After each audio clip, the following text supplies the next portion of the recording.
Good evening and welcome to the Invictus Racing League PlayStation F3, which is in partnership with Nailcoat and Gridfinder.com. We are here for round number 8 of the season. We've just had the season break, and we've arrived in Russia for 27 laps around the 3.649 mile circuit. And my, it's going to be a hell of a race. My name's Jordan, I'm your commentator for tonight, and joining me is hopefully it'll be JSP. He's going to be joining me for as long a portion as he can. Good evening, how are you? Evening, Jordan, how are you doing? Yeah, not too bad. Yourself? Yeah, very good, very good. Looking forward to this one. It'll be nice to watch F3 and commentate rather than racing it for a change. Couple of things with the F3. There's been a few rule changes in terms of the safety car has been put to reduce the damage down to standard, just to give everyone a bit more of a fighting chance, and hopefully reduce the number of safety car periods. I think it was something like 13 in 4 rounds we had earlier this season for the F3. It was, don't get me wrong, a spectacle to watch, but probably not much fun if you're trying to drive and you have half the race under a safety car. Yeah, absolutely. I mean, we've knocked it back a bit this season. The safety car does seem to have come out a lot more. I think maybe simulation damage didn't help, but I think just it's much more sensitive this season. So yeah, we'll knock it back, see how it goes, and hopefully everyone can have a good race that's not punctuated by safety cars every 3 or 4 laps. Yeah, so obviously at Russia, built in 2014 around the Winter Olympic Park in Sochi.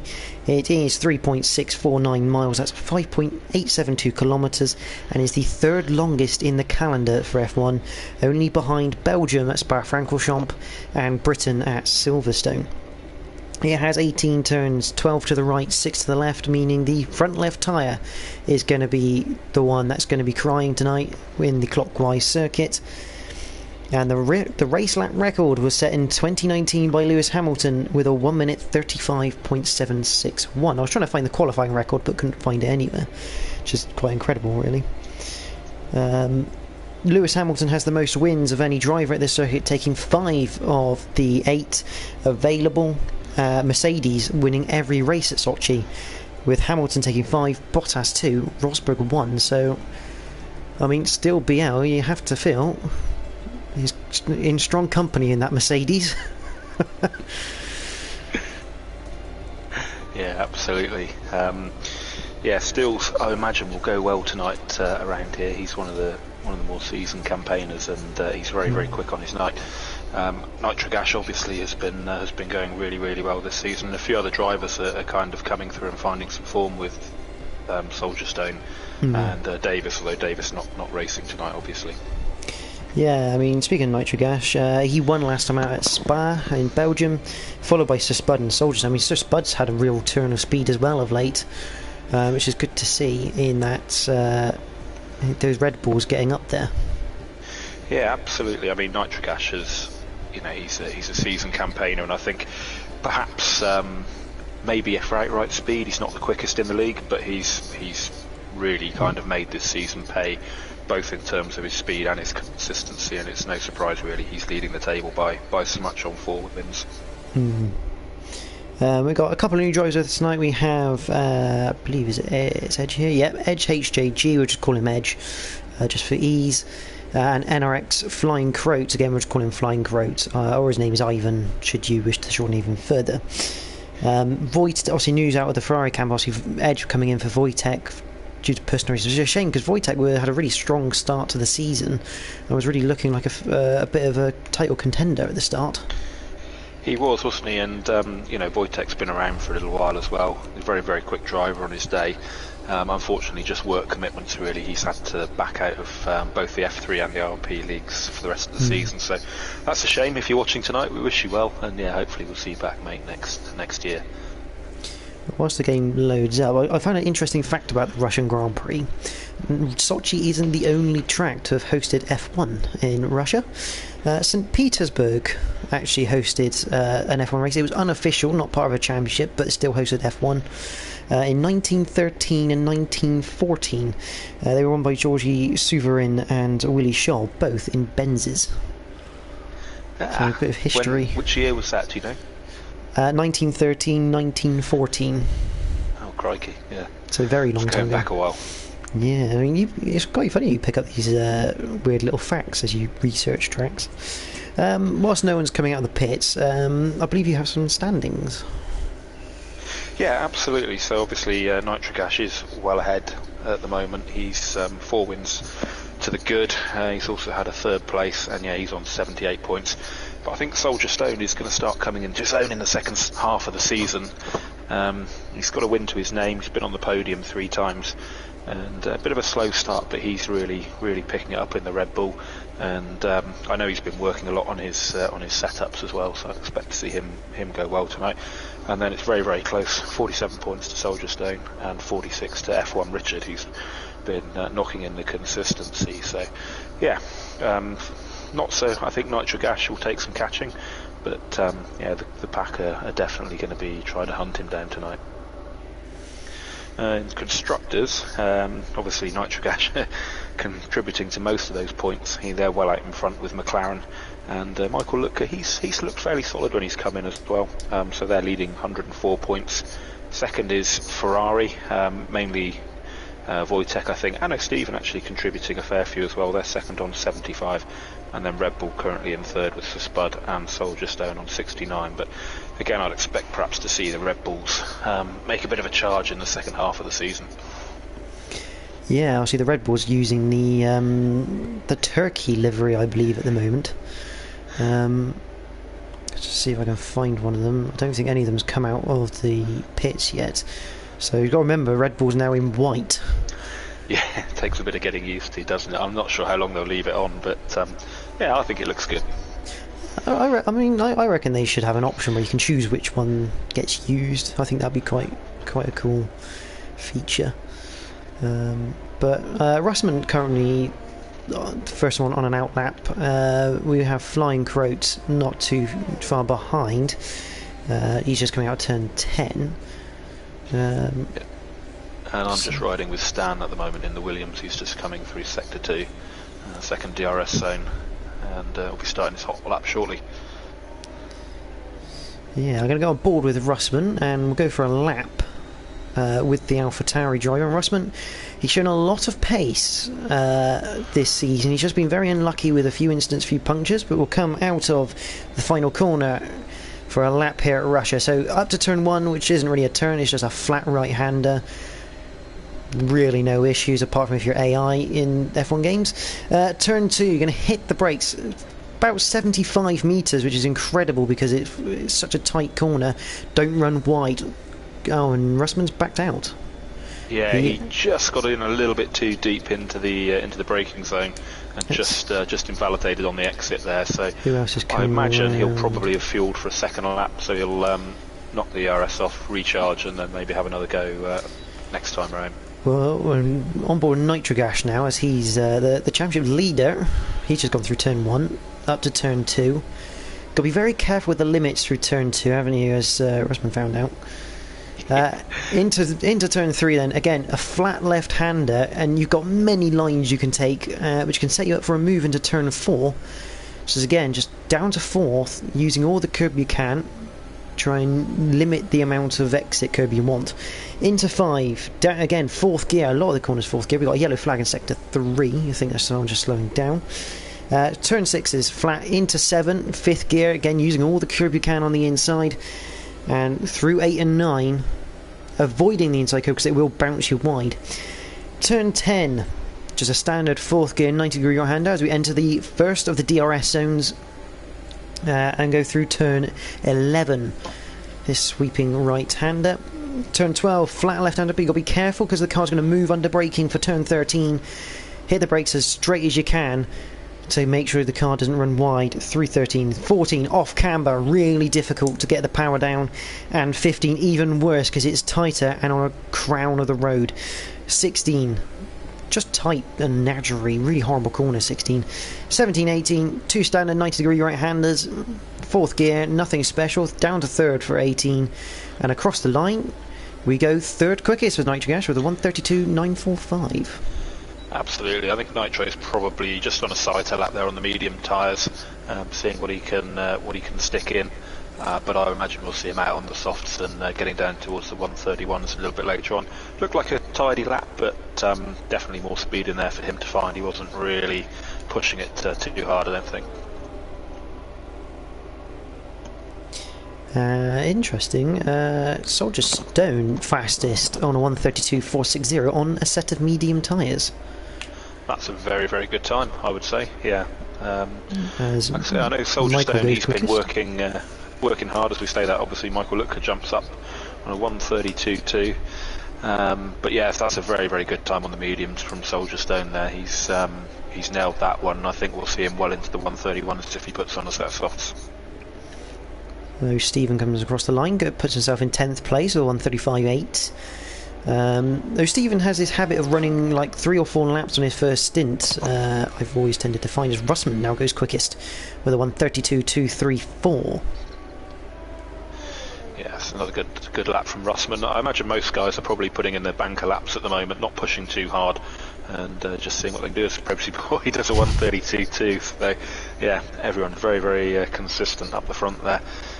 But yeah, I imagine most guys are putting in a banker lap now, and then we'll start pushing on in the next few. And I'm surprised to see quite so many drivers out on mediums. Obviously, got the 3 sets of softs here.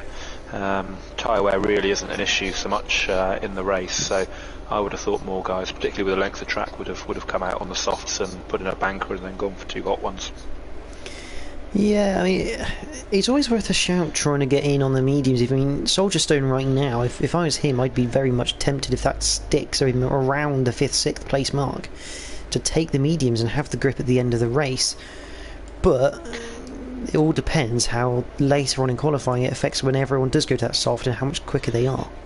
Absolutely, it's always a bit of a gamble, isn't it, really, as to what happens in the race. The downside of starting the race on the medium tyre is if there is an early safety car, then you've probably compromised a little bit of grid position. Everyone can stick on the hards and go to the end. So if it's a late safety car, then yeah, the medium is I think probably the better way to go. That's how I look at it anyway, but I would probably, certainly around here, always try and take track position with the soft. Yeah, with Prebzy Boy at the moment, whether he's coming in for an in-lap or he's driving very, very calmly, so I'm suggesting he's trying to keep those tyres in good nick in case, yeah, he's heading for the pits. It's always the most difficult thing about qualifying is making sure you're not too quick on your in-lap and ruining the tyres more than you have to, ready for the race start. Absolutely, and just keeping out of everybody else's way as well. It's a tricky pit entry here as well, probably worth mentioning. We may see 1 or 2 fall foul of that tonight in the race. Yeah, I mean, obviously if they cross that white line on the pit entry, they're going to have to go around for another lap. They won't be allowed to re-enter. And just where the wall comes out as well, if you're a little bit hot and you you try and stick in, it's very, very easy to catch it. I mean, I've done it once or twice. So we're watching Towel at the moment, and probably the most infamous saying this season, I think, from Brazil he had when his car didn't get destroyed by going into the pit wall. The Nokia moment. The Nokia phone moment, yeah, the Alfa Romeo Nokia 330p, I think you might as well call it. Otherwise known as the brick. Yeah, pretty much. He's not had a bad season. I mean, he's had decent finishes just from finishing his Towel, so I mean, he has got some pace about him. He just gets unlucky at times. Yeah, absolutely, and I think to a certain extent with some of the safety cars we've had, a little bit as being in the right place at the right time, and being able to capitalise on that. But yeah, you know, I think he's not really shown, I don't think, race winning pace yet, but he is showing improvement. I'm sure he'll get there at some point. I think that's what F3 is all about, isn't it? It's not necessarily about winning, it's about getting that pace up. Learning with others, following, and just generally taking in that information, preparing you for when you do get the pace for the likes of F2 and F1 if you do get there. Absolutely, and I'd say a couple of the drivers who joined sort of last year and into this year probably Soldier Stone, Davis, they're maybe the two that would stand out, who've sort of joined the league and then taken a bit of a step up with setup and their race, the way they approach the racing. Just going with Sir Spud here. I think that's the number 65 Red Bull. He's just coming into Sector 3 into turn 13. Obviously that lap time he's got is definitely not representative of his pace, so this I think is going to be his first proper flying lap. Russman has pulled over to the side in Sector 1 to allow Nitrogash through. But here comes that Red Bull. I tell you, that is a really nice livery for the Red Bull. It is good, isn't it? I do hope they keep the option, but I suspect at the next update it'll go back to the usual livery. So Spud puts it 10th with the 1:33.529. So he's got a little bit of time to find, 1.3 seconds, but maybe he's going to have it on the second lap. Although saying that, it looks like the tyres he's on are 4 laps old, according to some of the tyre chart. So. Okay. It'd be interesting to see if he comes back in this time around for a fresh set of boots. You'd think. Yeah, maybe he's just doing a bit more sighting and burning that set of tyres before he puts another set on and as a proper go. Championship leader though, Nitrogash, he's just coming through. Oh, Stan is out of the race. I'll watch Nitrogash go through, but I think that's a Spud coming round. I just want to see. He's gone into the wall there. That's a big accident actually for Stan, as Nitrogash puts on pole position for now with 1:31.9. I don't know if you were on Sir Spud's TV pod there, JSP, but Stan in the right hand barrier coming out. I haven't seen it yet, but I'm just following Nitrogash. But yeah, which corner did he drop it on? Well, it looks like he's dropped it on 8, where the Mercedes of Steel's coming through now, and probably lost it, had a drift through 9. He's just snatched back into the right hand side wall on the exit of turn 9. Okay, yeah, the curb on the outside there. Perhaps he's just clipped that, or just got a little bit too eager with the throttle. But fairly unforgiving round here. When you do drop it, there's usually a wall waiting for you somewhere. So yeah. Definitely. But pretty hefty shunt for the Williams driver. He's another one that's shown really good pace actually, that Williams. He came in and just instantly started showing top 6, 7 pace, along with Prebzy Boy as well. I mean, oh, and there goes Russman.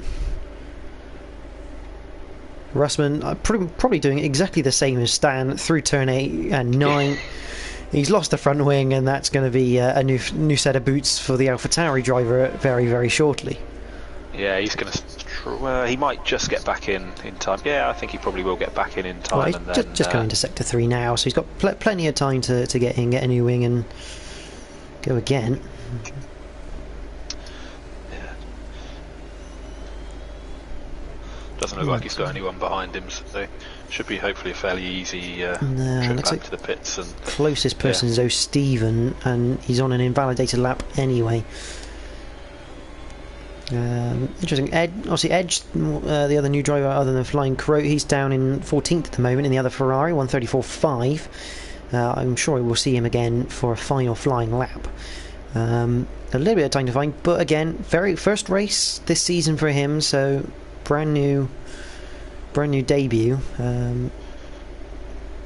I think he'll be looking just to finish this race. Yeah, absolutely. He was in his assessment. He was very, very clean. So I'm sure he'll just be looking for a solid performance tonight. I'm just riding on board with Michael Lutka in the other McLaren. I'm not following him. He's just invalidated. He was very lucky not to invalidate at the start of the lap. Ran wide, but just got away with it. But yeah, a little bit wide there on the exit of 9, I think, and yeah. That's that lap gone. Towel just coming into the last couple of corners in the Alfa Romeo. Sends it through the final corner, keeps it well away from the curb, and stays 13th. Soldier Stone's come in the pits, and that's Johnny Jollig also returning to the pits on his latest in lap.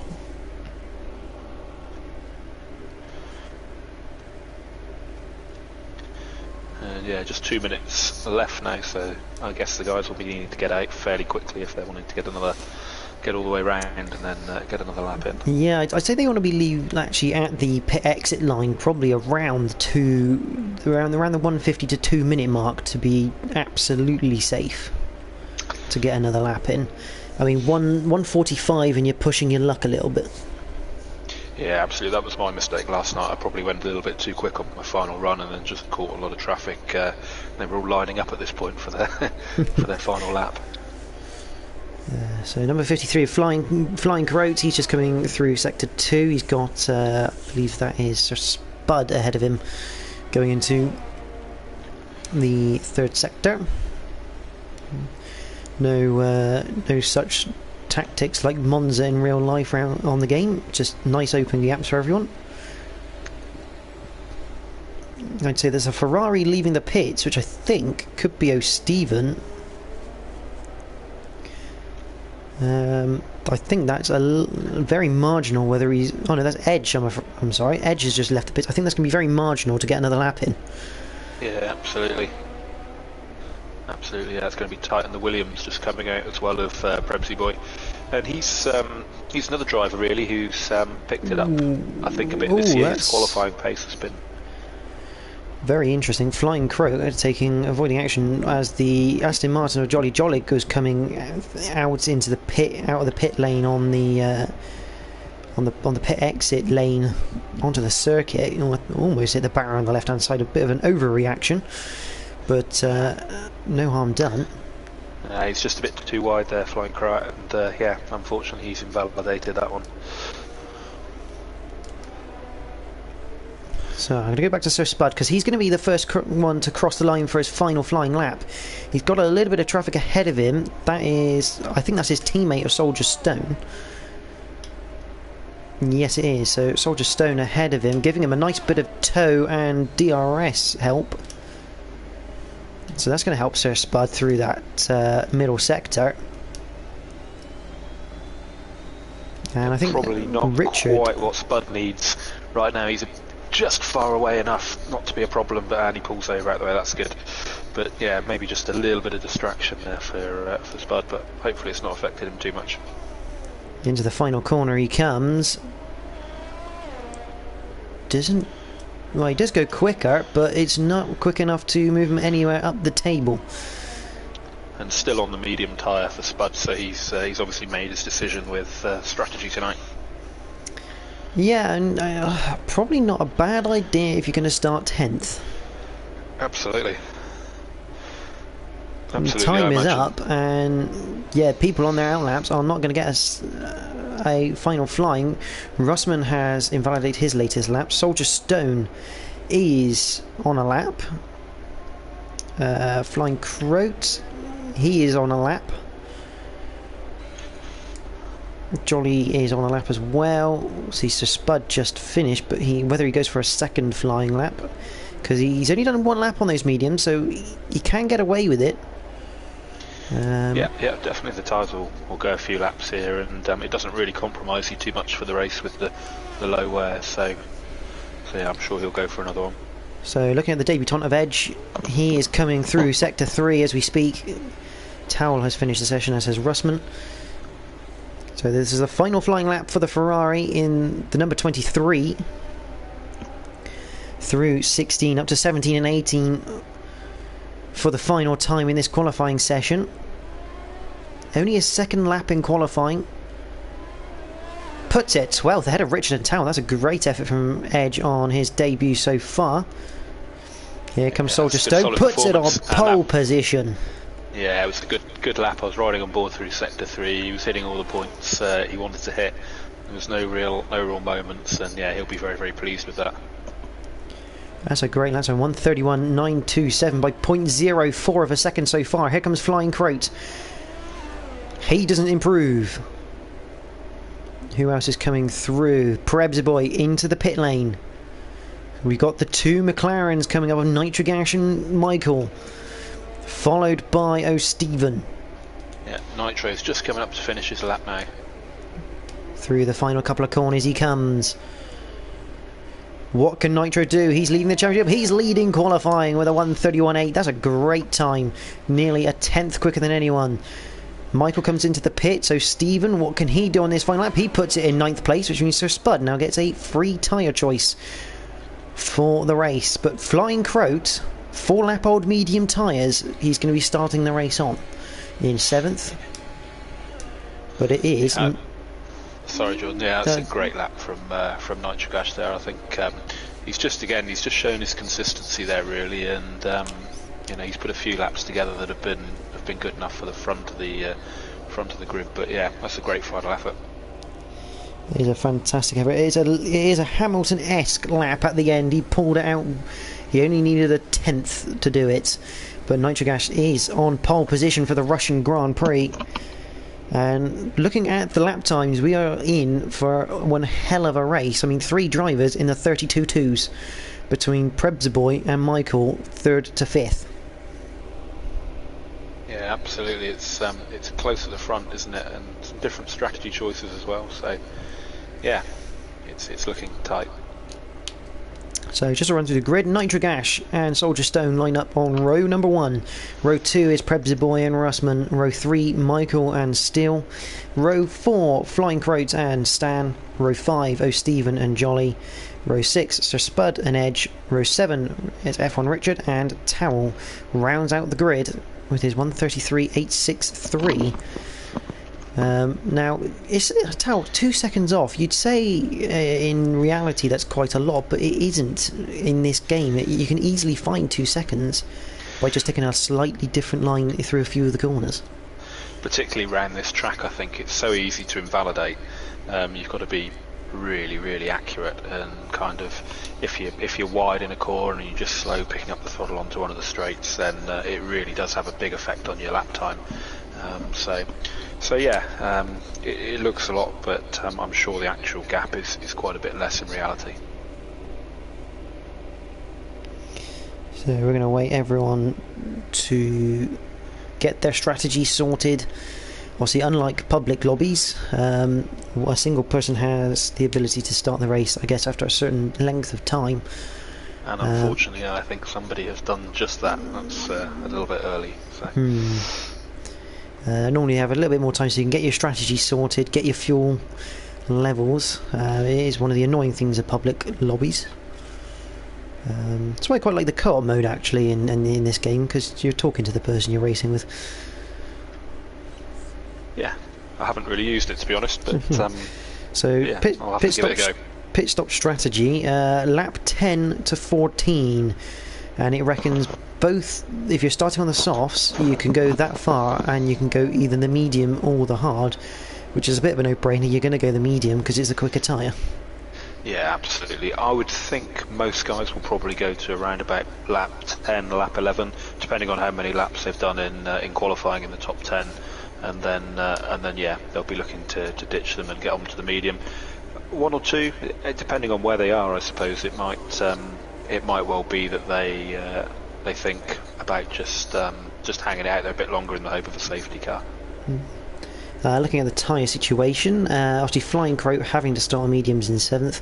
So Spud has gone for his fresh set of mediums, and Richard also on the medium tyre.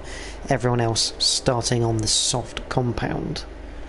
It surprises me a little bit. I thought more in the below the top 10 would probably go for the medium.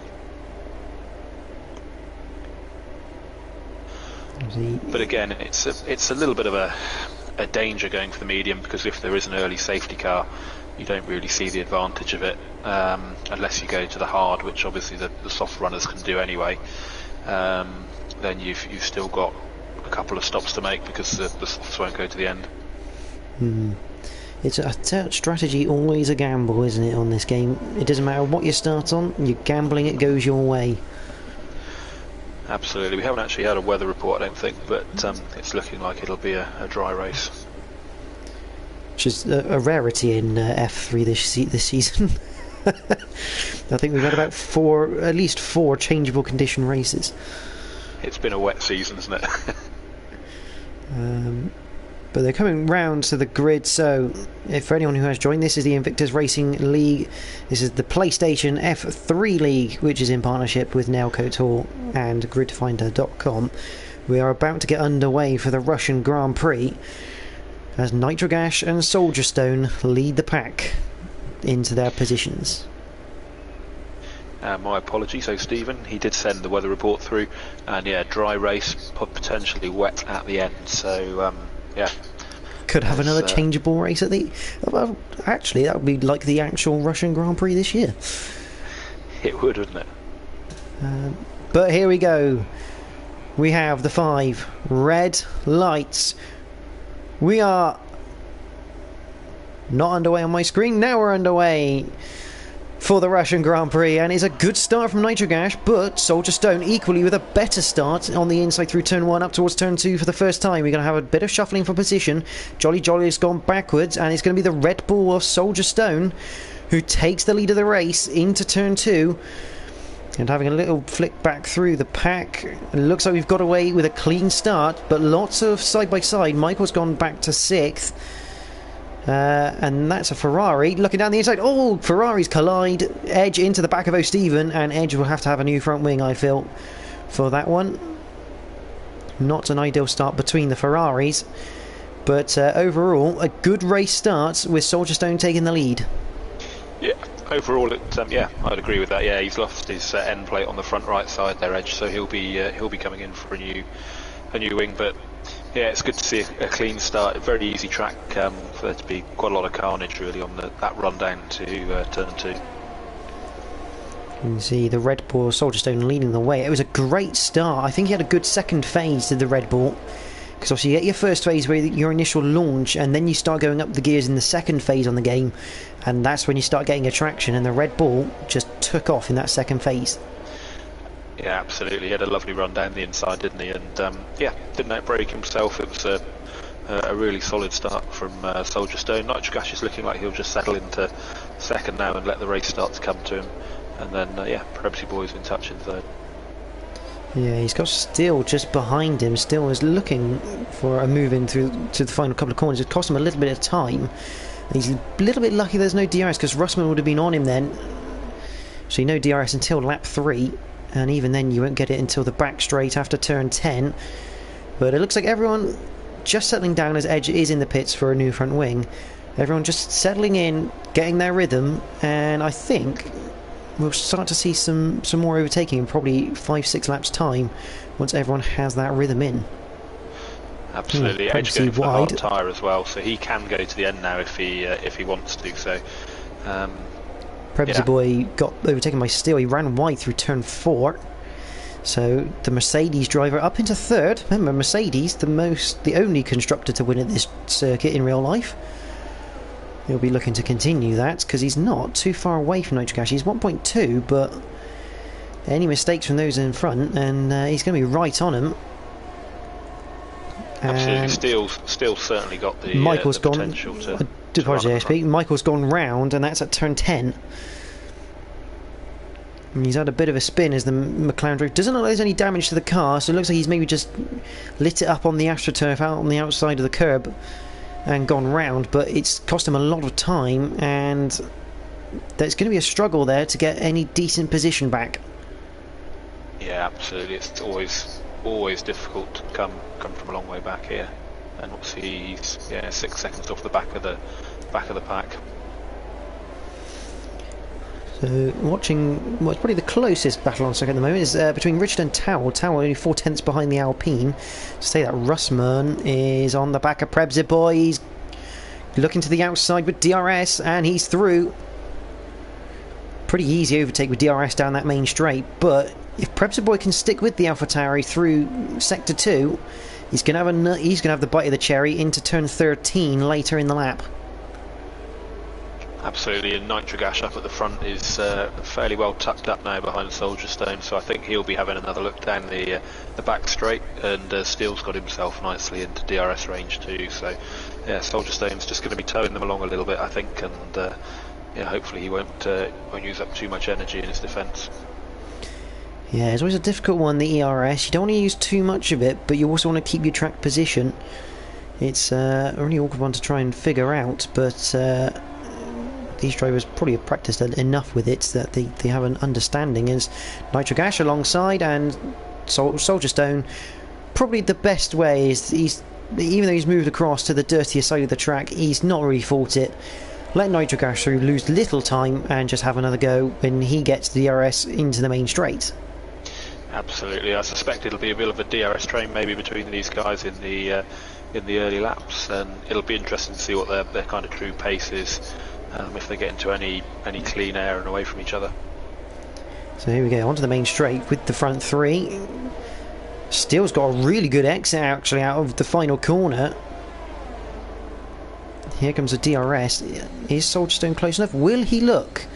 The answer is he does feel the mirrors, but decides better of it. And he knows there wasn't any real chance there of an overtake.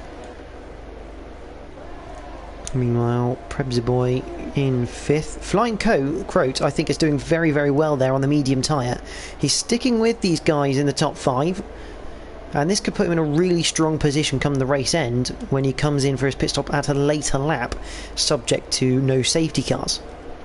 Yeah, absolutely. He's looking really comfortable there in 6th, and again, just that ability to go a little bit longer as well. It gives him more options through the race depending on what happens. So definitely one to watch out for in the last 10 laps or so. He does have Stan catching him up in the Williams. And say you want to play smart if you're in the Haas. If the Williams does want to have a bit of a fight, let him go for now and take him when his tyres are destroyed later in the race. But generally everyone just holding position, and I mean I don't actually know what the tyre wear is like round here on this game. I mean it was quite bad in real life. I don't know whether that's been replicated in this game, whether it's still quite low. It's not too bad. They do obviously drop off and they do slide a bit, but there's no real nasty surprises there. So yeah, it's one of the better tracks really for tyre wear. I do remember in older games it was hardly any tyre wear around here, and you could go as long as you wanted on the softest compound. Let's have a look elsewhere in the pack. You got Tao still behind Richard, but they're in a bit of a DRS train, and that is Stan going past Flying Croat into 6th place, though Flying Croat not giving this one up too easily. He is having a look towards turn 4 and finally decides better of that one. Gives up the position, and now he's going to have Sir Spud behind him on the same compounder tyre. And I think the other thing, Jordan, as we get later into the race, probably penalties will start to play a part. Obviously track limits are fairly tight here. It's very, very easy to pick up a warning and a 3-second penalty. So, which I think Tao probably just picked up one for that infringement through turn 9, running a little bit wide. DRS train between these three. Though Stephen doing well here to keep Richard that far behind into the... Oh, here comes Richard though, looks down the inside. Almost a collision, and here comes Towel. The Alpine just about backing out in time, and now he's going to be under threat from Towel through the last few corners. It was good stuff from Richard to get out of that the way he did, because that gap was closing very quickly. Absolutely, just running back at the front. Nitrogashis, yeah, still half a second ahead of Soldierstone, but it is a DRS train. He must be using some energy there, I would think, just to stay in front. Soldierstone thinks about it, but thinks better of it, and I reckon he'll come back and have another go later in the lap. Meanwhile, Prebzy Boy gets up into 4th and Flying Croat back into 6th. So you can see these little DRS battles forming throughout the pack. These drivers are going to just keep swapping every DRS zone for the race. Oh, and that is what's happened to Prebzy Boy there. This Flying Croat picks up a 3-second penalty. I don't know. He was very, very... Oh, yeah, he was very... I think it's turn 5 maybe. He came out from the outside, and it looked like he went back in and maybe hit the wall. Yes, he's missing the front right end fence on the wing. You can tell he just cannot get the car turned at all. Oh, that's unlucky. He was running really, really well. Just moved into 4th, and yeah. Meanwhile, we've got our first penalty of the race with Flying Croat as well. Yeah, I saw that pop up. 3 seconds for him. Meanwhile, At the front, you have Nitrogas still half a second ahead. Just really nicely controlled at the moment. Still feels the mirrors of the Red Bull, but again thinks better of it because he knows this really isn't an overtaking spot until the end of the race when you get a little bit desperate. Onto the main straight. Steele's very close to him, Soldier Stone this lap, so I think he'll probably have a look down into turn 1 if he can get, or turn 2, sorry, if he can get close enough. Looking back from the Red Bull on board, and that Red Bull has got some legs on it. That was impressive, keeping still behind like that.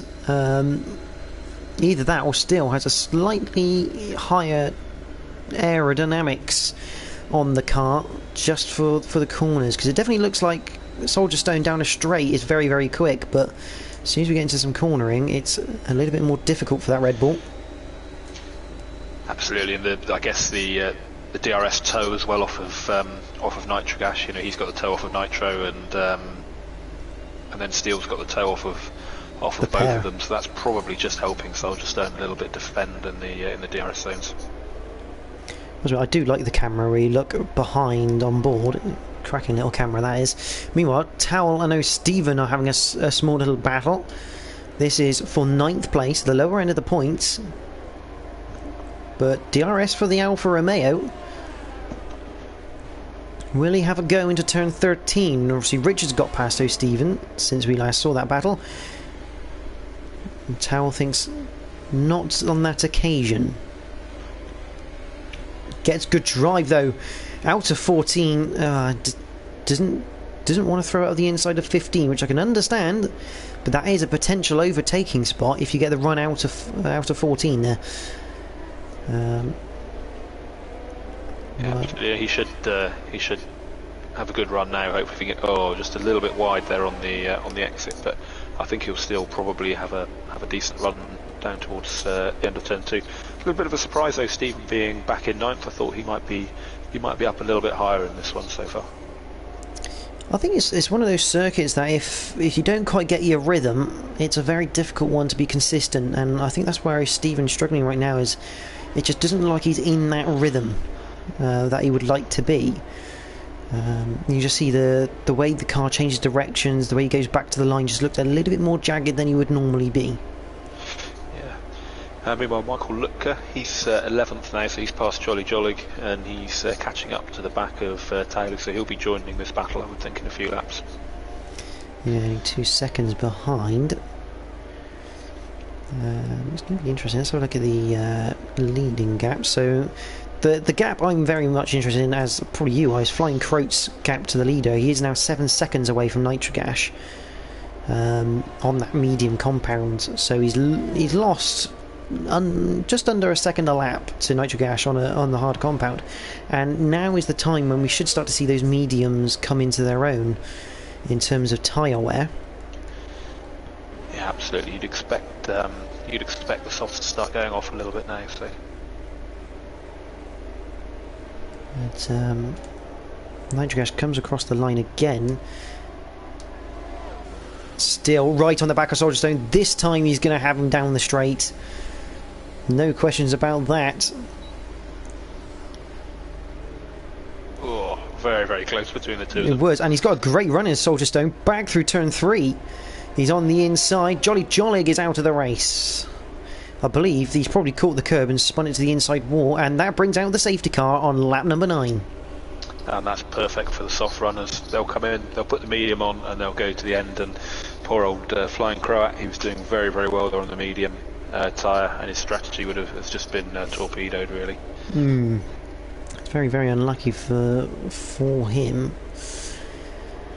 Unfortunately, I've just watched Prepsy Boy. He's gone to go into the pits, cross the white line, and had to go around again. Which is interesting, because Prepsy Boy hasn't long been in the pits for a new front wing. Yeah, possibly he's changed his mind, or tyre is he on? He's on the medium, so Or maybe thinking about the hard, or maybe wondering if he can make the mediums go. Either that, or if he's got another set of mediums available, maybe he thinks it's better to have a fresher set on, because the ones he's on now might not be so good when he comes in, because he has obviously had to make that early pit stop. Yeah, of course, you're absolutely right. Yeah, he will have used the soft already, so yeah, Stan, another set of mediums available. Stan has also crashed out. Looks like through turn 9 again, as per qualifying, and as Russman drive through penalty speeding under the safety car. So that's a race ruiner for him, because you cannot serve that under the safety car. No, you can't, and yeah, that's a real shame for Russman. Unfortunately, the game is sometimes a little bit glitchy under there, so I hope he's not been unlucky with that. But yeah, that's a tough one. So I'm inclined to say that Stan actually crashed under safety car period, because it was Jolly that brought out the safety car by crashing at turn 18, and all of a sudden afterwards Stan has crashed.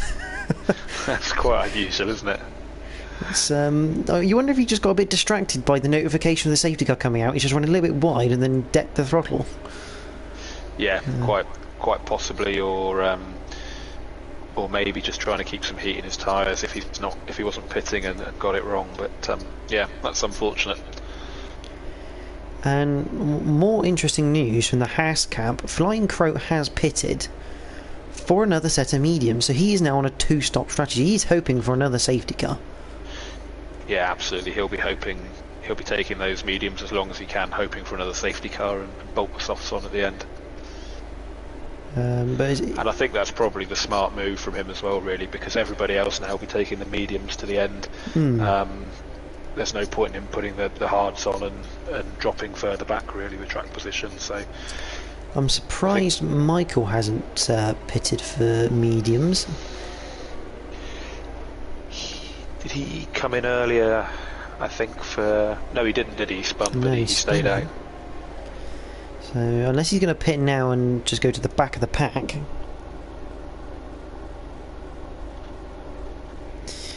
Soldier Stone, as pointed out, has lost 2 places in the pit stops to Steele and Russman, but Russman still has a drive-through to come.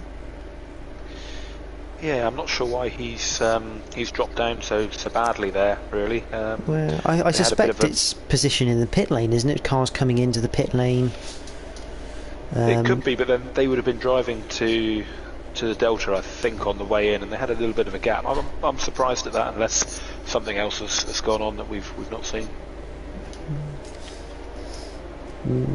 Michael in the pits now for his stop off of the soft tyres.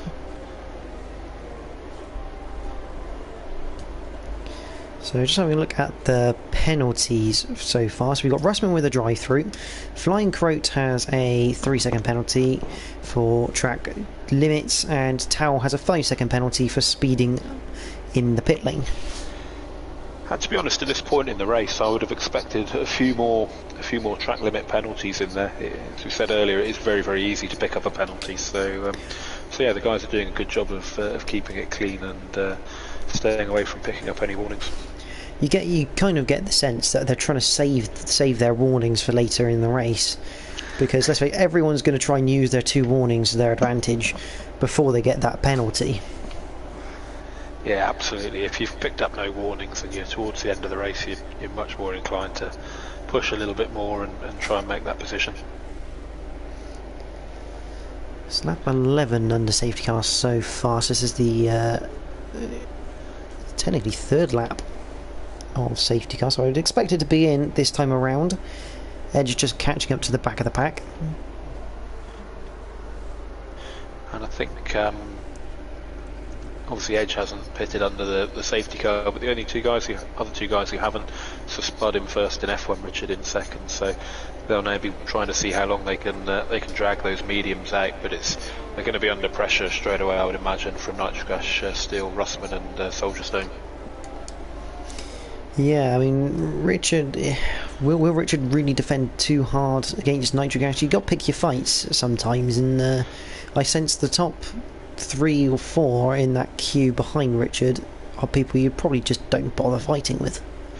Absolutely. Richard's a sort of seasoned campaigner. I'm sure he's looking at solid points today, so I doubt he'll fight it too hard, but you're absolutely right. Safety car is in this lap, and we're getting ready to go again.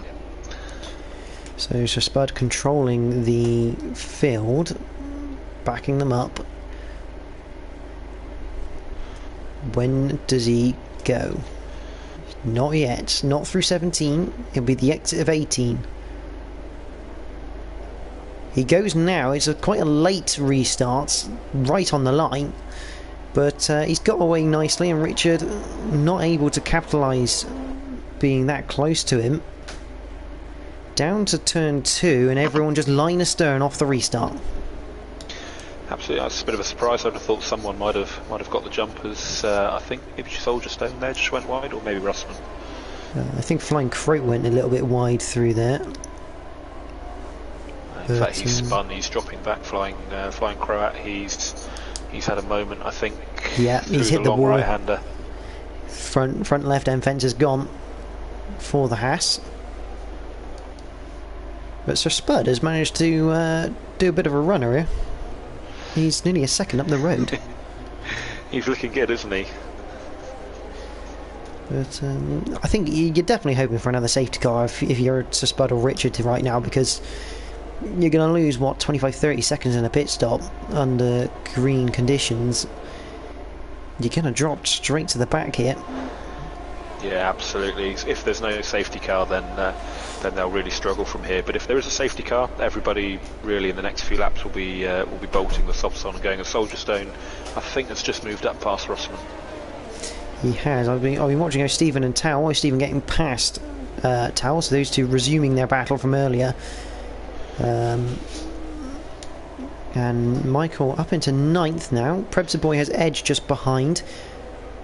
And there goes Russman for his drive-through penalty. It would not surprise me if Russman didn't really fight Soldier Stone too much, on the understanding that he did have the drive-through to serve. Meanwhile, Nitro Gash has got past Richard down the main straight, and now he's eyes set on Sir Spud, and now building the gap to Steele, who's side by side with the Alpine through turn 2, and here comes Soldier Stone. I think Soldier Stone may have the pair of them. 3 wide through turn 3. Big switch for F1 Richard. He keeps it in line. That could have ended badly for him and Steele, who was on the outside of him. But Soldier Stone, that is currently overtake of the day. A great run out of 2, and down the inside of 2 cars through 3. I suspect that's going to be overtake of the week. Yeah, very nicely done. He let them fight it out through turn 2, fired it out of 3, and yeah, ran nicely up the inside of the pair of them. As Towel now picks up 3 seconds more of penalties to add to his collection.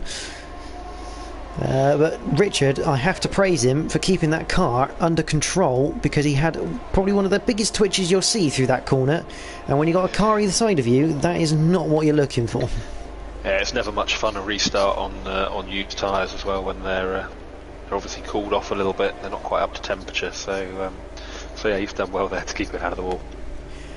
I'm on board with Sir Spud, because now he's going to be doing his teammate an absolute favour and a half right now by holding up Nitrogash through these final couple of corners and allowing his Soldier Stone to get on the back of the McLaren. Soldier Stone now sets the fastest lap of the race with a 1:35.266. Here comes the McLaren. Pretty basic.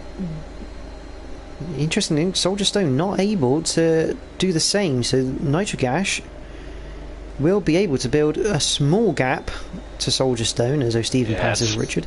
So Spud's let Soldier Stone go straight away. He realises obviously that he's not in this fight and he wants his teammate to pick up the points and stay with Nitrogash. That's good driving between the 2 Red Bulls. And here comes Steele. He goes through as well. That is going into turn 5. Hasn't really cost him any time either, which is good to see. Russman back in the pits. I don't know whether that's going to be a retirement for the AlphaTauri driver or whether he's had more issues. Looks like he is moving in the pit lane. And obviously poor old Flying Croat, he's well off the back now, 33 seconds behind the pack. Yeah, was looking so good just before the first safety car, and his fortunes have really changed, unfortunately. But for the other drivers, I think probably this has helped. Obviously, it's brought Edge back into play, and Michael, it could be interesting to see what they can do. Speaking of Michael, in the last half of the race. Oh, that's another contender for overtake of the week. That is. Oh, what a move round the outside of 13 to get the inside for 14 and 15, and then finish it around the outside of 16. That, he's Soldier Stone now has a competitor for that overtake of the weak spot. Nitro Gash has just got himself, I think, just out of DRS range, and he'll be looking now to put the hammer down this lap if he can, and just break the DRS train and get away. Yeah, she's still getting back past Soldier Stone off the cameras. So I don't know whether Soldier Stone maybe made a small mistake, because there's a lot of time that he lost there. Meanwhile, side by side between the McLaren and Michael and the Williams and Prebz boy through 3. Michael really looking to make some moves out here. Side by side through 4. This is great driving from the pair, and Edge behind looking to get involved. Oh, Prebz boy very, very nearly dropped it on the exit curve there. Just a little bit wide, so easy to do. He had to back out of that to avoid himself ending up in the wall. What's interesting though is Michael's actually lost the place to Tao that he made the ridiculous overtake on, as here comes Edge looking to overtake the Williams Prebz boy. He does do it around the outside of turn 10. So Prebz boy having a little bit of issues with his Williams right now.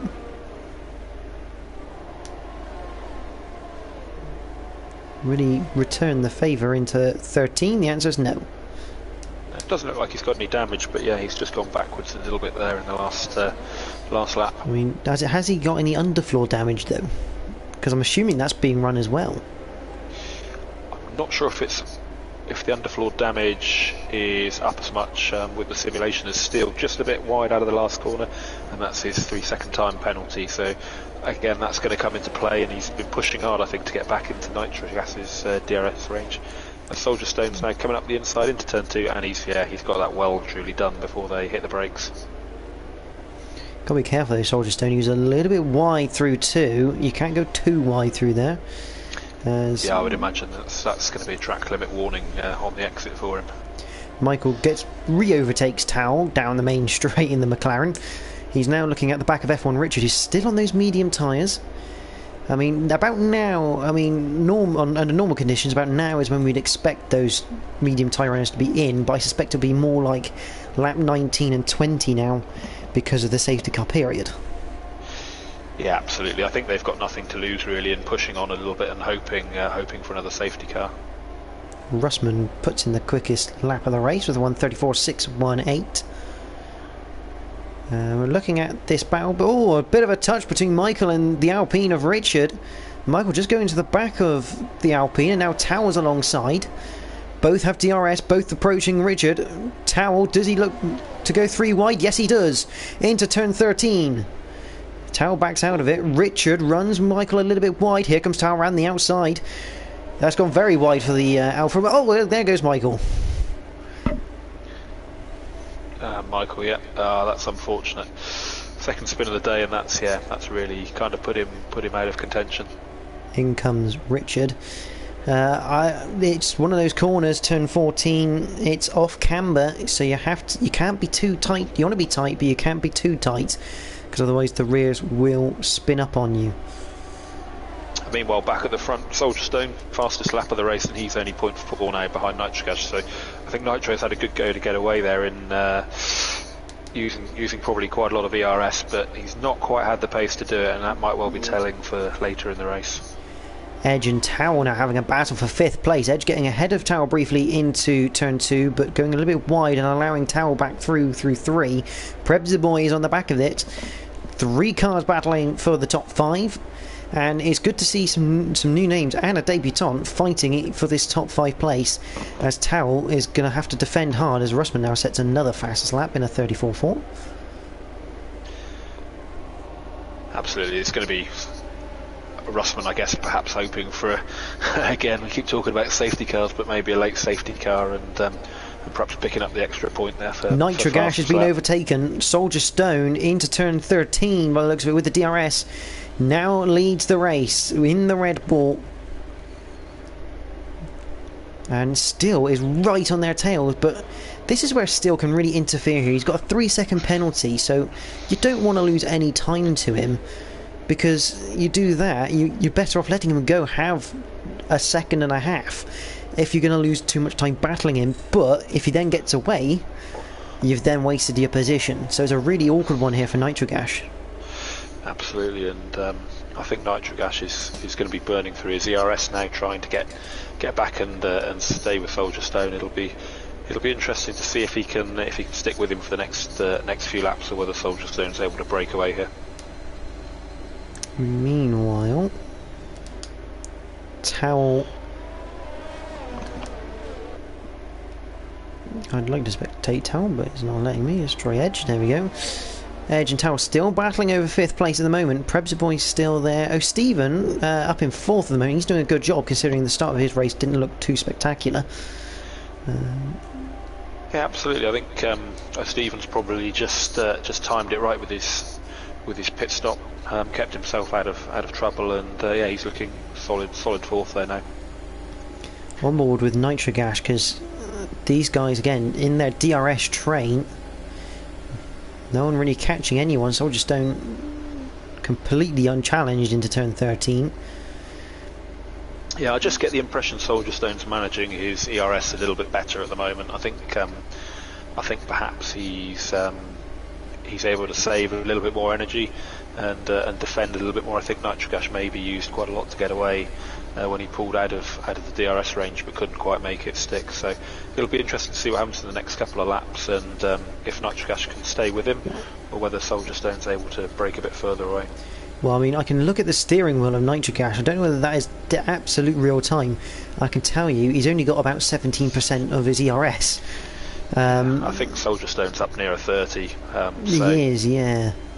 Whereas still around the 28%. It's amazing the fact we can actually see that on the steering wheel without having to use the telemetry. And here comes rain. I see spots of rain, JSP. The dreaded rain. And the driver who will absolutely hate that is Soldier Stone. I think he was just about to make a breakaway, and now he's first on track. He'll be probably the first to kind of come across the conditions, and it'll be down to him when they start to blink. Well, he'll be looking towards. I don't know if they'll be in their own team chats or not, but if they are, he'll be looking to his teammate who's on like the other half of the circuit to him for information as well. This is where the team game comes to play. Is when your teammate isn't having a great race, they can provide that information on other parts of the circuit for you.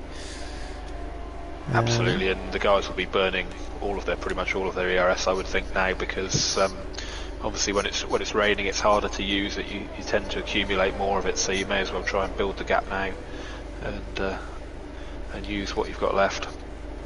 Tell who this does benefit though is the likes of Sir Spud and Richard, because they're now on the soft compound tyre, and when it rains you want to be on that soft compound. You don't want to be on the mediums or the hards because of the lack of grip you're going to get from them, as Flying Croak now gets another 3 seconds added to his collection of penalties. Yeah, absolutely. Oh, Towel's in. Is this... I think it's too early. Yeah, I would say it's too early at the moment, but I think the game is obviously forecasting rain at the end. The clouds have come in. The changeover is coming, but I'd say it's too early. I mean, this could be an absolute worldie of a decision, and Soldier Stone spun it. That's at turn 3. That's a very odd place to spin, although in these conditions, fully loaded on the right-hand tyres. Yeah, absolutely. Maybe just asking a little bit too much, and I would say that probably looking at the track now, looking at the way the cars are, I would say now is the point. So maybe we've done him injustice. Maybe Taylor's called it perfectly. Yeah, so Stephen now loses a place. He's lost a place to his teammate Edge and Prebsy, but Edge getting on that curb and almost losing the back end through 5.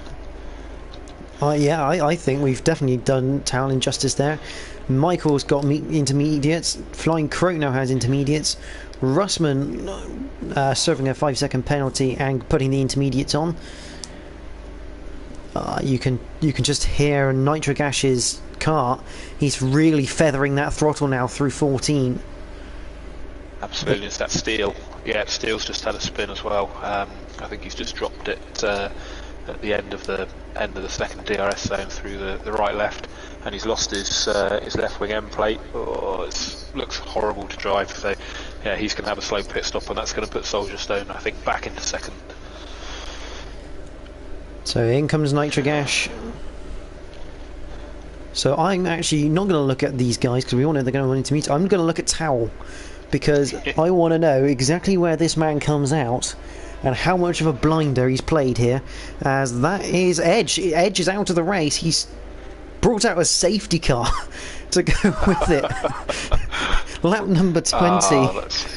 And that's going to cost Sam a couple of positions, I think, because having called the tyre choice right, he's now going to drive to the Delta, and the guys will be in and out ahead of him. So that's unfortunate for him. There is the stricken Ferrari. That's good news for Soldier Stone, and bad news for Nitrogash, because I think Nitro probably would have had this fairly well under control without the safety car. Now he's going to have the guys tucked right up behind him.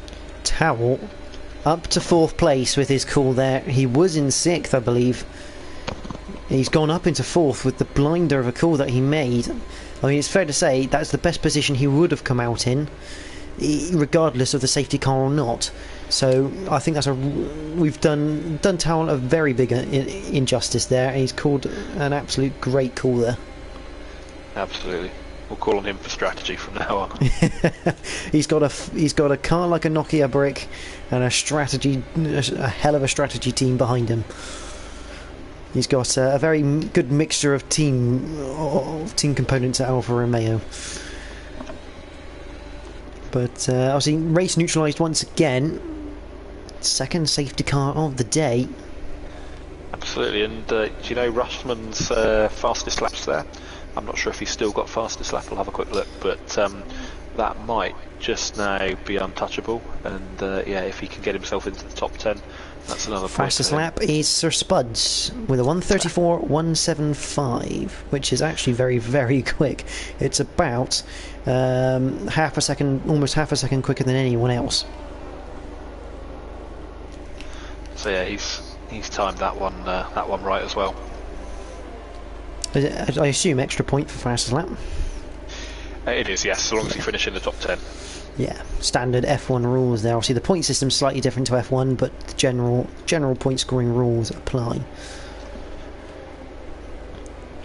So let's have a quick run through the order. Jolly, if I was Jolly, I wouldn't have left until after the race finished, because this is about to get very interesting. But the order as the safety car comes back around: Nitrogash, Soldier Stone, Still BL, Towel, Prebsboy, O'Stephen, Sir Spud, Richard, Michael, Flying Croat, who, whilst he's got 6 seconds worth of penalties, does have a chance here at scoring points if he can build a gap to someone big enough. And Russman 11th at the moment. We've had 3 retirements of Jolly Jollig, Stan and Edge. Jolly bringing out the first safety car on lap number 9, Stan crashing under that safety car, and Edge bringing out this second safety car on lap number 20. So, who's your money on? I mean, I'm not much of a betting man, but I think I'd have to go Nitro on this one. He's had superb pace in the wet in recent times. The only person that could make a bit of a surprise, and it depends how quickly he can get through the pack, is Russman, because I know how quick Russman is in the wet on this game. So I reckon we could see Russman in the top 5 by the end of this race. Yeah, absolutely. Yeah, I think Nitro perhaps might be the more comfortable of the top 3. Hopefully it won't come down to penalties, but it's going to be quite hard for Steele, I think, to get to the front and then gap the 3 seconds, assuming the safety car comes in. I'm guessing it'll be in this lap. I would have thought so, and it came out on effectively lap 20. So it's normally a maximum of 3 laps for a safety car. The wonderful Aston Martin safety car there, which is a lovely addition to the game. I've spotted that. But if you have just joined, you're watching the Invictus Racing League PlayStation F3 in partnership with Nailcoat Hall and Gridfinder.com. We are just coming to the end of our second safety car period here on lap number 22. Nitrogash leading. Everyone's on intermediates because of the wet weather. and it's about to get. We're about to have about a five lap sprint race in the wet here at Sochi. And it's been an incredible race so far. Nitrogash not letting that safety car get away, is he? No, he's not really. He's sitting quite close to it. I think he's maybe just dropping back now. But yeah, I guess he'll just get it straight out of the final corner and go. There's not a lot else you can do. Especially in the wet. He'll probably take quite a wide line in. And now he goes, and it's a great restart from the McLaren. Got good purchase, good traction. Soldierstone getting a decent getaway. He's not going to get overtaken by Steele into turn 2, I don't think. But let's see if anyone. Stephen, very wide there. Very nearly found the wall through the fast left. Everyone make their braking points. Yes, they do. Because obviously, in the wet, you got to brake slightly earlier, and if you're not quite switched on the restart, you could end up having a little bit of an accident yourself. But everyone cleanly through, which is good so far. Flying Croat going past Michael into turn 4.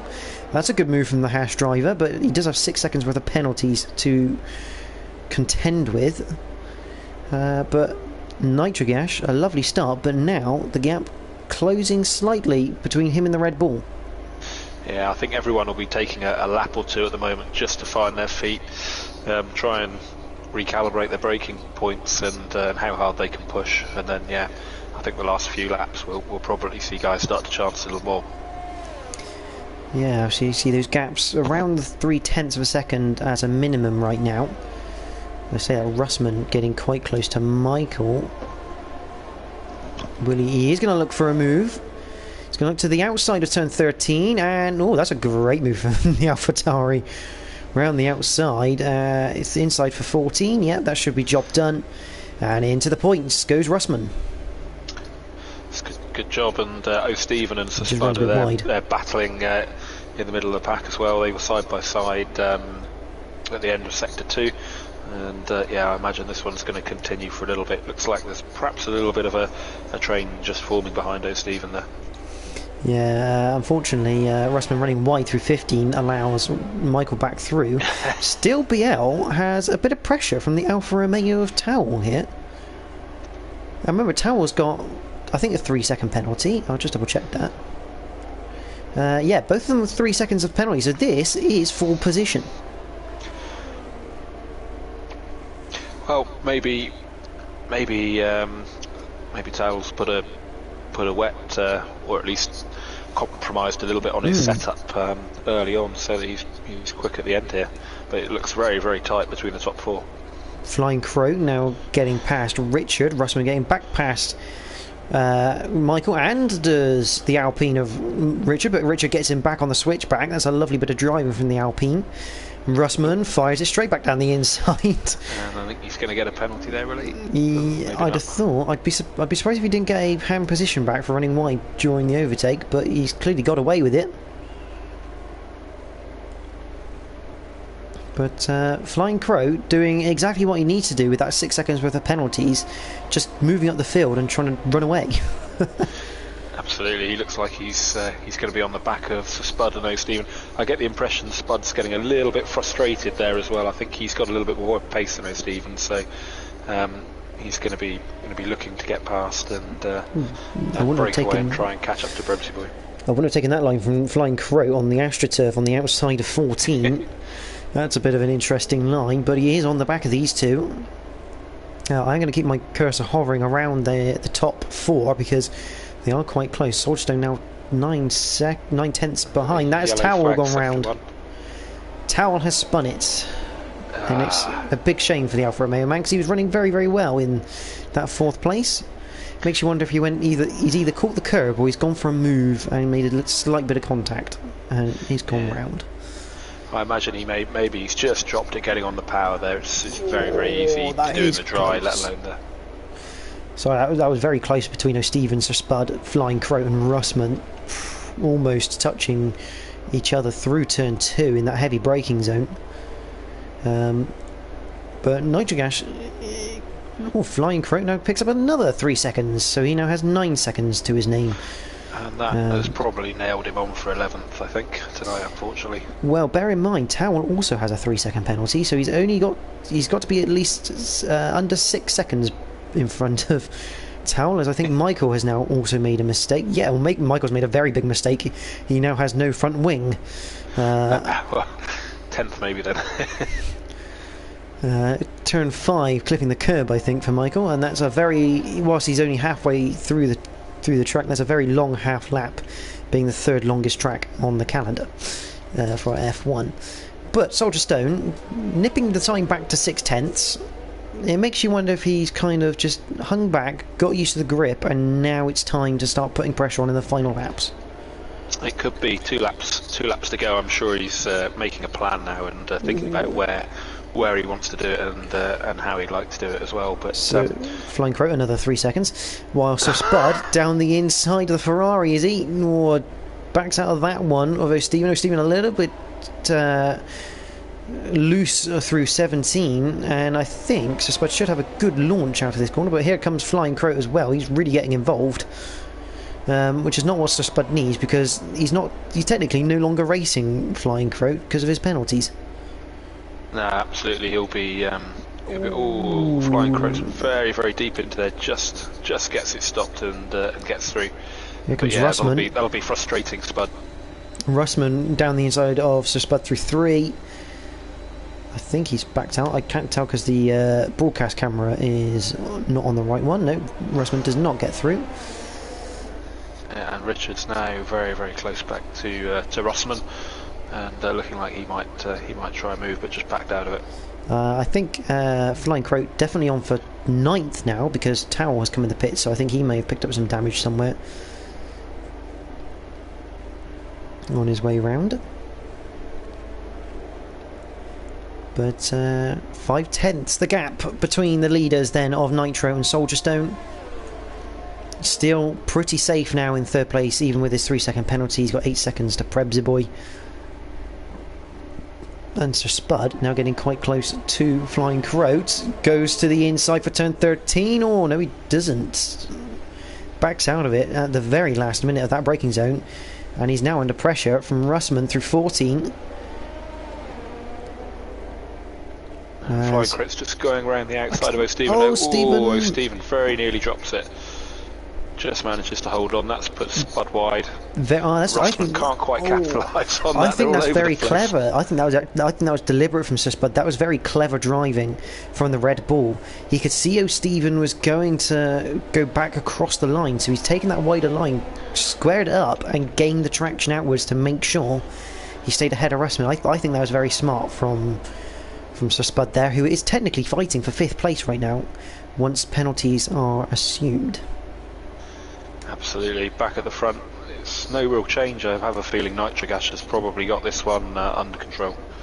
As I say that, Russman does get back past Sir Spud into turn 2 in the Alpha Tauri. And Flying Crow is really on a charge as he gets past Prebzy. Although I do feel this charge is very much in vain.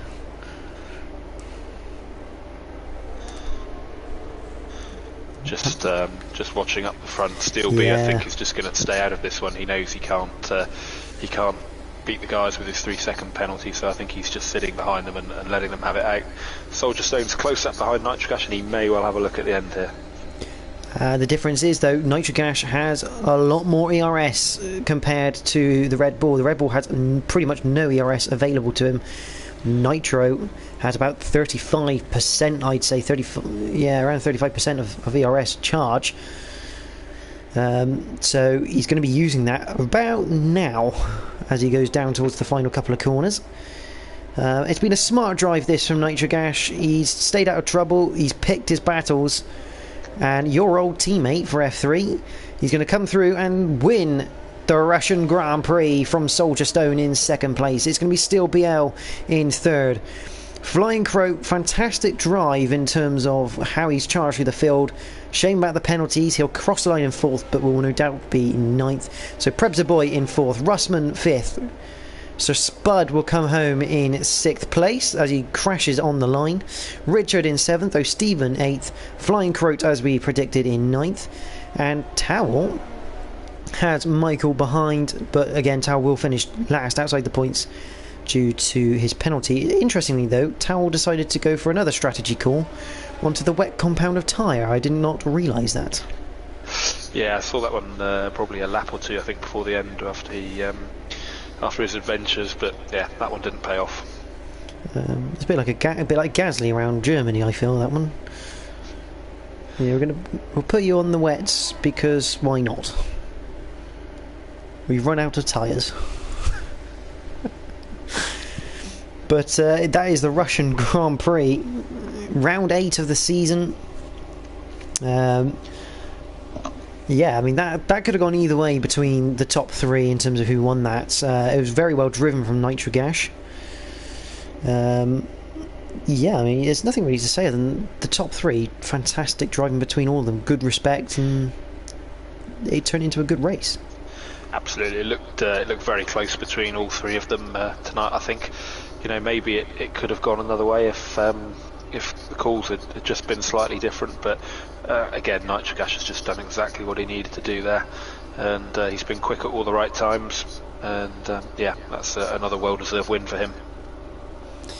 Yeah, I'm just messaging the podium runners to join us in the media room, or actually we'd say on the podium, a bit like real life.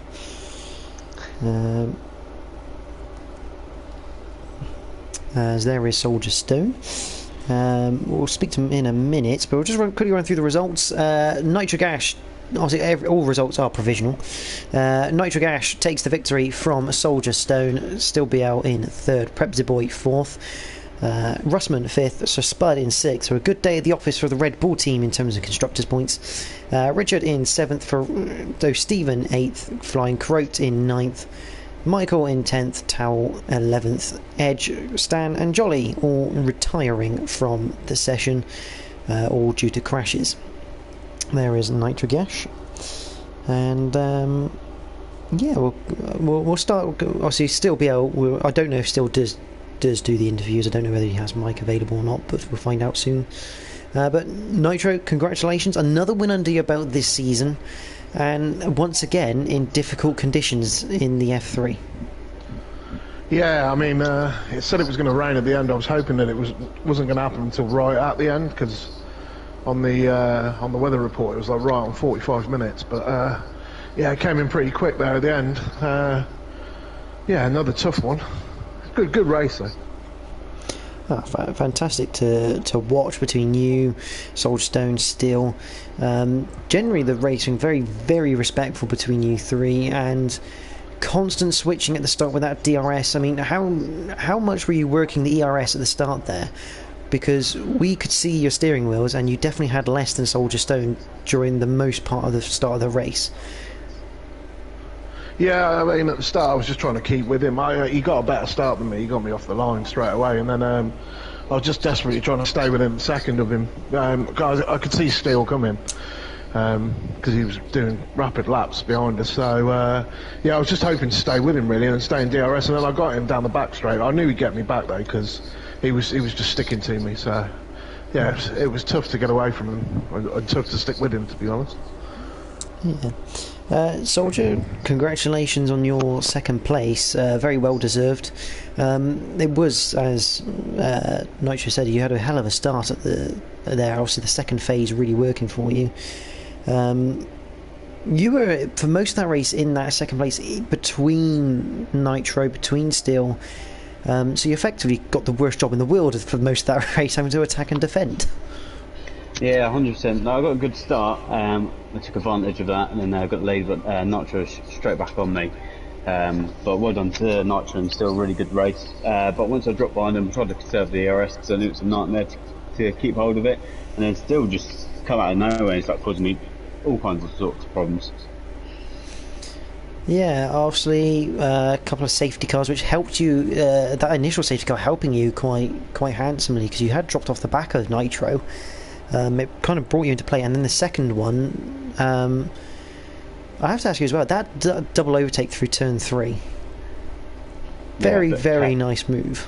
Yeah, a bit risky, but I went for it. I could see them both back then, and they both went a bit deep, so I just took the advantage. But that first safety car, I wasn't too bothered about steel and that nitro kind of pulling away too much, but because I was trying to conserve the ERS. But as soon as that safety car came out, that kind of ruined my plans. And I think even one of the safety cars, I come straight into the back of the nitro, trying to close the gap a little bit, and I'd changed my wing in the pits. So that's why you lost 2 places in that second. Yeah, I was trying to close the gap as much as I could, but I took a stupid risk and damaged my wing on the back of him.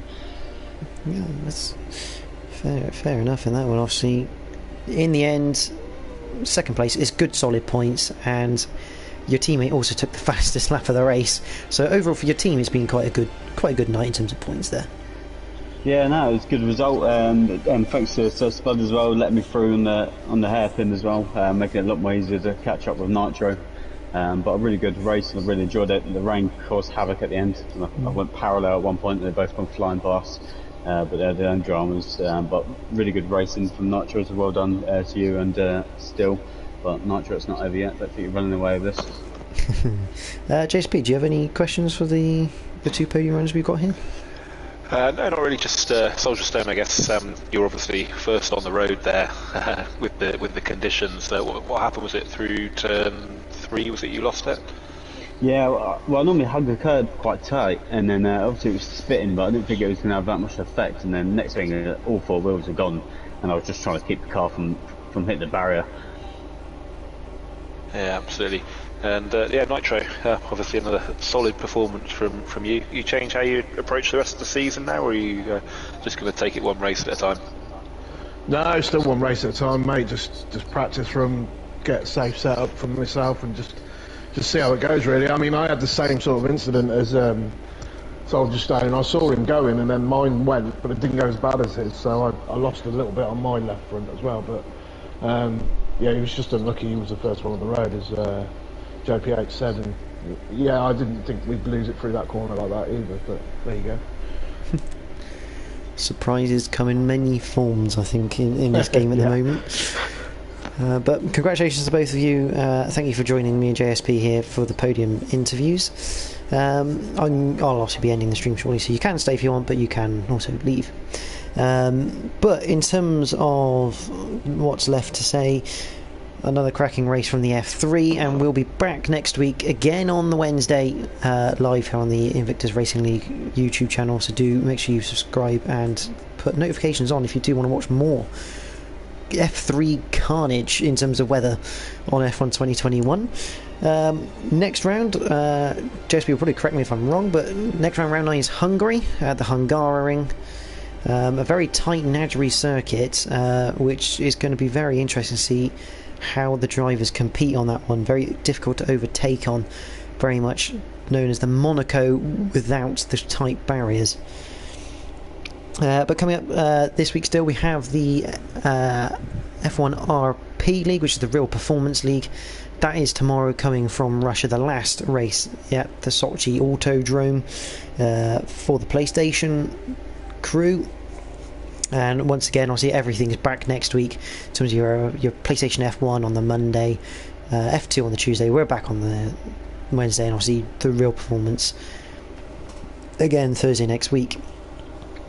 But JSP, anything else to add at all before we close out? Nothing else to add. It's a good race, and let's look forward to Hungary. Yeah, absolutely. So you've been watching the IRL PlayStation F3 League, sponsored by Nailcoat Hall and GridFinder.com. But until next week, which I hope you do join us for more action from myself and JSP, thank you all for watching tonight, and I hope you have a good week ahead.